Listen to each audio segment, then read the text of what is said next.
septembre 2025, à l'heure où le soleil amorçait sa descente, une lueur inattendue et funeste s'est levée dans le ciel de Brazzaville. Non pas celle d'un crépuscule paisible, mais celle des flammes dévorantes. À Makelekele, au numéro 1 du croisement entre l'avenue Simon Kimbangu et la rue Mayuma Gabriel, une maison a été engloutie par le feu aux environs de 17 heures. Comme une bête affamée, l'incendie a tout avalé sur son passage. Murs, toitures, espoir et souvenirs. La maison de la veuve Mbaloula Kibaki n'a laissé derrière elle qu'un champ de cendres et de désolation.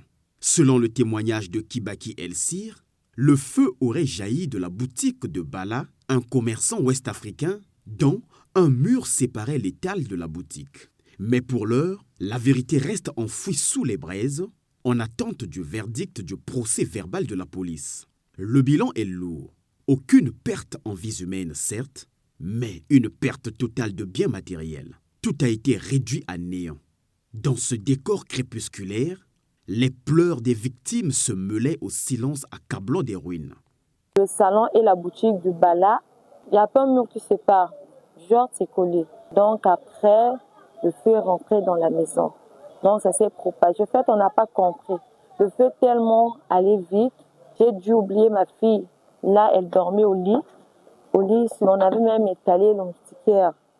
Maintenant, il y a ma grande sœur qui est venue en prestation pour récupérer ma fille. Elle était juste en couche ajoutée.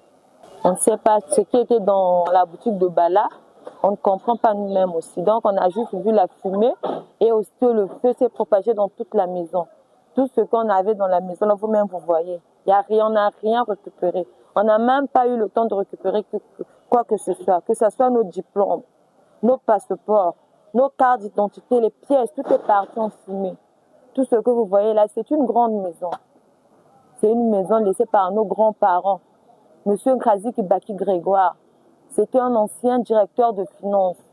Apprenant la nouvelle, le ministère des Affaires sociales, de la solidarité et de l'action humanitaire n'a pas tardé à réagir.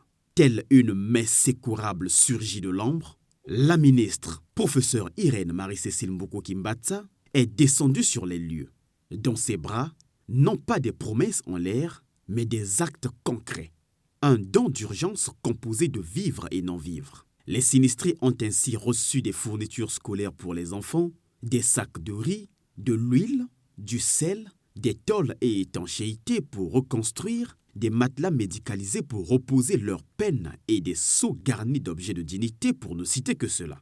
Autant de gestes qui, à défaut d'effacer les larmes, pansent les plaies de l'instant. Le professeur Irène Mboko Kimbatsa a exhorté les victimes en déplorant leur ignorance de crier leur détresse sur les réseaux sociaux que de solliciter la circonscription d'action sociale la plus proche, structure prévue à cet effet.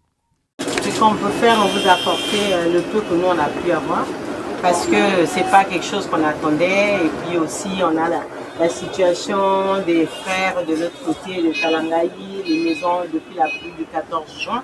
On essaie d'aider tout le monde.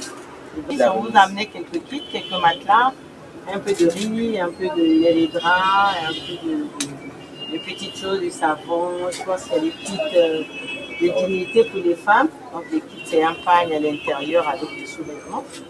Et puis il y a quelques tôles. Vous allez regarder qu'est-ce que vous pouvez faire.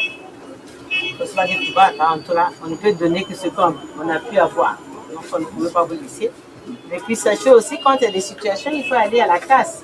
Ce n'est pas la peine des réseaux sociaux parce que nous, on ne travaille pas dans les réseaux sociaux. Il y a l'administration. Il y a la casse, la situation d'action sociale. Quand il y a un souci, c'est là-bas qu'il faut aller se plaindre. Donc vous envoyez dans les réseaux sociaux, mais l'administration, ce ne sont pas les réseaux sociaux. Donc il fallait que ma casse qui est à côté vienne travailler avec vous. Comme ça, nous, on sait, l'État sait qu'il y a eu telle situation. Mais non, le commissaire est là, il faut faire l'enquête. Il faut qu'on remonte l'origine. Le feu est parti de chez lui. Donc, on regarde. Voilà. Donc, le commissaire qui est là, après avoir fait votre procès verbal, il sera convoqué. Donc, si vous faites vite votre procès verbal, on saura l'origine. Face à cet élan de solidarité, les victimes ont exprimé leur remerciement. Dans leurs paroles, Un reflet d'espérance renaît comme une fleur fragile surgissant d'un sol calciné. Merci en tout cas, maman Irène Kimbata. Merci pour ce grand geste que tu as fait. Vraiment merci. On vous remercie beaucoup. On vous remercie. On ne pourra jamais oublier ce grand geste qu'elle a fait.